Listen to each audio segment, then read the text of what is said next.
Hello दोस्तों, अगर आप हमारे चैनल पर पहली बार आए हैं तो अभी सब्सक्राइब का बटन दबाएं और बेल आइकॉन जरूर ऑन करें। सुधा ने एक ऐसी चाल चली जिसने पूरी शादी बर्बाद कर दी। रमन और इशिता की जिंदगी में वो तूफान आया जिसका उन्हें जरा भी अंदाजा नहीं था। और जब वो एल्बम सामने आई तो लगा जैसे जमीन पैरों तले से खिसक गई। रमन और इशिता की जिंदगी में ये दिन किसी त्योहार से कम नहीं था। उनकी दो बेटियां आलिया और रूही दोनों की शादी एक ही दिन होने वाली थी। मंडप सजा हुआ था, दीप जल रहे थे और पूरा परिवार उस एक पल का इंतजार कर रहा था जब दो नए रिश्ते बनेंगे। घर में रौनक थी, हवा में खुशबू थी और हर चेहरे पर मुस्कान थी। लेकिन कुछ लोग ऐसे होते हैं जो दूसरों की खुशी देख नहीं सकते, जो दूसरों की मुस्कुराहट उन्हें दर्द देती है। सुधा भी उन्हीं में से एक थी और उसने अपना जहर फैलाना बहुत पहले ही शुरू कर दिया था। बस वक्त था उसे बाहर आने का। रोहन की माँ दिव्यांजी और करण की माँ रुक्मणी जी दोनों परिवार की तरफ से आई हुई थी। माहौल खुशनुमा था, रिश्तेदार जमा थे और मंडप में पंडित जी मंत्र पढ़ने की तैयारी कर रहे थे। लेकिन सुधा ने जो बीज बोया था वो अब फल देने वाला था। उसने किसी से बात की, धीरे से कान में कुछ कहा और उस एक बात ने सब कुछ बदल दिया। दिव्यांजी का चेहरा अचानक बदल गया। उन तक एक खबर पहुंची थी, एक ऐसी बात जो रमन और इशिता ने छुपाई थी। वो सीता जी के पास आई और सवालों की बारिश कर दी। उनका गुस्सा आसमान छू रहा था। वो बार बार यही कह रही थी कि आपने इतनी बड़ी बात हम सबसे छुपाई है, इसीलिए हम ये शादी होने ही नहीं देंगे। उनकी आवाज़ में सिर्फ गुस्सा नहीं था, एक गहरी तकलीफ भी थी जो रिश्तों में भरोसे से नहीं शक से पैदा हुई थी। सीता जी बार बार समझाने की कोशिश करती रहीं, लेकिन दिव्यांजी का एक ही जवाब था कि मुझे जो कहना था मैंने कह दिया।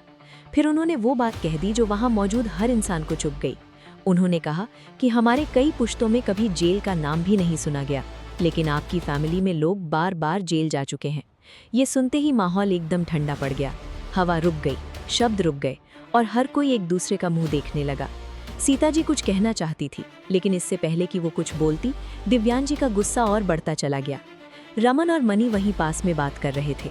कुछ लोग उनके पास आए और मौके का फायदा उठाते हुए कहने लगे कि देखो, अपनी बेटी को कितना महंगा पहना रहे हैं और बहू को देखो। ये बातें जानबूझकर कही जा रही थी ताकि आग और भड़के, और वो आग भड़की भी। दिव्यांजी गुस्से में मंडप की तरफ आई। रोहन उठकर खड़ा हुआ और पूछा कि माँ, क्या बात है, आप इतनी परेशान क्यों लग रही हैं? लेकिन उनका जवाब सुनकर रोहन के पैरों तले जमीन खिसक गई।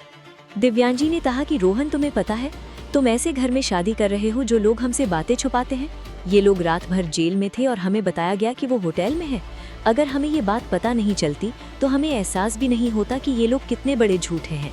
शमी ने बीच में आने की कोशिश की और कहा कि प्लीज रुकिए, जो भी बात है हम मिलकर बात कर लेते हैं। लेकिन वहाँ कोई सुनने को तैयार नहीं था। दिव्यांजी बस एक ही बात पर अड़ी थी।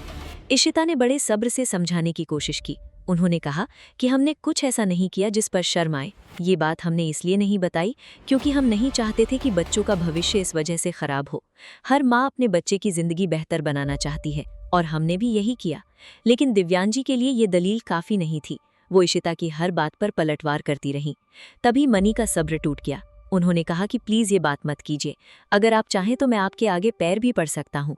ये सुनते ही आलिया खड़ी हो गई। उसके चेहरे पर दर्द था, लेकिन आंखों में आंसू नहीं थे, एक अजीब सी मजबूती थी। आलिया ने कहा कि पापा प्लीज, आपको किसी के आगे पैर पड़ने की कोई जरूरत नहीं है। अगर इन्हें लगता है कि मेरी अम्मी और पापा ने कुछ गलत किया है तो ये बिल्कुल गलत नहीं है और मुझे कोई दुख नहीं हो रहा क्योंकि मैं यहाँ बहुत खुश हूँ। मैं वहाँ जाकर उतनी खुश नहीं रह सकती जितनी मैं यहाँ रहती हूँ। आलिया की ये बात सुनकर रोहन का दिल भर आया। वो आलिया की तरफ देखता रहा। उसकी आंखों में बेबसी थी, लेकिन उसे ये भी पता था कि आलिया सच कह रही है।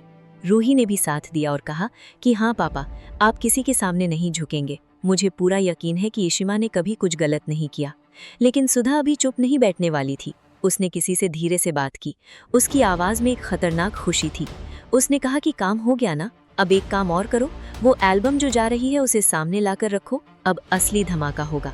ये बातें सुनकर साफ हो गया कि ये सब कुछ अचानक नहीं हुआ था, ये एक सोची समझी साजिश थी। सुधा ने ये तमाशा खुद खड़ा किया था और अब वो उसका अगला पर्दा उठाने वाली थी। उधर रूही ने फैसला सुना दिया। उसने कहा कि जो हमारे माँ बाप की इज्जत नहीं करते उस घर में हम नहीं जाएंगे। ये सुनकर सब हैरान हो गए। करण ने समझाने की कोशिश की, रोहन ने हाथ पकड़ा, लेकिन रूही और आलिया दोनों का फैसला हो चुका था। वो मंडप की तरफ नहीं जाना चाहती थी, कम से कम उस वक्त नहीं जब उनके माँ बाप की बेइज्जती हो रही हो। मनी अंकल ने भी यही कहा जिस घर में हमारी कोई इज्जत नहीं, उस घर में हम नहीं जा सकते, चलिए यहाँ से। इशिता की आंखें भर आईं। उन्होंने रमन की तरफ देखा। उनके चेहरे पर दर्द था, बेबसी थी और एक ऐसी थकान थी जो सिर्फ तब आती है जब आप सब कुछ सही करते हो फिर भी सब गलत हो जाता है। लेकिन रोहन ने हार नहीं मानी। उसने अपनी माँ से कहा कि माँ, इशिमा और रमन अंकल को मैं पूरी तरह जानता हूँ। ये लोग कभी झूठ नहीं बोल सकते। कहीं ना कहीं कोई बात है जो हम नहीं समझ पा रहे। शायद इसमें भी कोई वजह है जो हमें बाद में पता चलेगी। करण ने भी माँ से यही कहा कि माँ प्लीज़, मम्मी पापा बहुत अच्छे इंसान हैं, हम दोनों बहुत प्यार करते हैं उनसे। और आलिया भाभी बिल्कुल सही कह रही हैं, ये ईगो की बात नहीं है। कुछ चीज़ें ऐसे सामने आ रही हैं जिन्हें हमें समझदारी से देखना चाहिए। रोहन ने आलिया का हाथ थाम लिया और करण ने रूही का, और दोनों मंडप की तरफ बढ़ने लगे। रुक्मणी जी सामने खड़ी थी, चुप, बिना कुछ बोले। उनके चेहरे पर एक अजीब सी उलझन थी। वो कुछ कहना चाहती थी लेकिन शायद उन्हें खुद नहीं पता था कि क्या कहें। और तभी वो शख्स आया, हाथ में एल्बम लिए। सुधा की साजिश का दूसरा हिस्सा। जैसे ही रुक्मणी जी ने एल्बम खोला, उनका चेहरा पीला पड़ गया, आंखें फैल गईं, हाथ कांपने लगे। वो एल्बम जो थी उसमें कुछ ऐसा था जिसने उन्हें अंदर तक हिला दिया। और फिर उन्होंने जो कहा वो किसी के लिए भी आसान नहीं था सुनना। उन्होंने कहा कि देखो, तुम लोगों के नाम पर, पूरी फैमिली के नाम पर शेयर्स हैं, लेकिन आलिया के नाम पर एक भी शेयर नहीं है। क्यों? ये सवाल एक बार फिर पूरे माहौल में गूंज गया। मंडप में बैठे लोग एक दूसरे को देखने लगे। रोहन ने माँ को जवाब दिया, माँ, हम इतना कमाते हैं कि अपनी फैमिली चला सकते हैं। हमने आलिया से पैसे देखकर प्यार नहीं किया था। हम उसे उतना ही प्यार करते हैं जितना आपको। पैसों की कोई ज़रूरत नहीं है हमें। आलिया खड़ी हुई और उसने खुद बात की। उसने कहा कि वो मैंने ही इशिमा और रमन पापा को कहा था कि मुझे शेयर्स में कुछ नहीं चाहिए। अगर मुझे चाहिए होता तो मैं ज़रूर बताती, लेकिन मुझे ये पसंद नहीं है और मैं ये नहीं करना चाहती। इशिता ने तब एक बड़ा फैसला लेते हुए कहा कि ठीक है, हम अपने शेयर्स का आधा हिस्सा आलिया के नाम कर देंगे। ये सुनकर माहौल थोड़ा नरम हुआ, लेकिन अभी सुधा बाकी थी।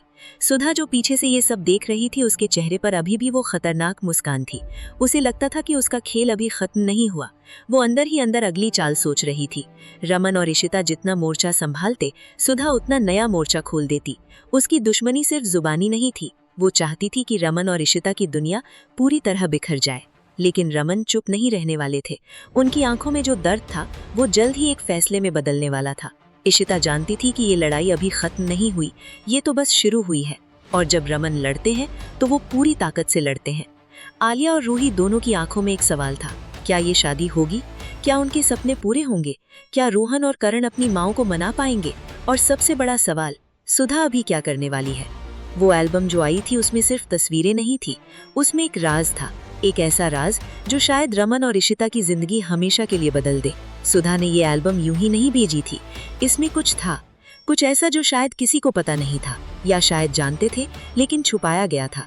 और जब वो राज खुलेगा तो ये घर, ये रिश्ते, ये मंडप, सब कुछ ज़लज़ले की तरह हिल जाएगा।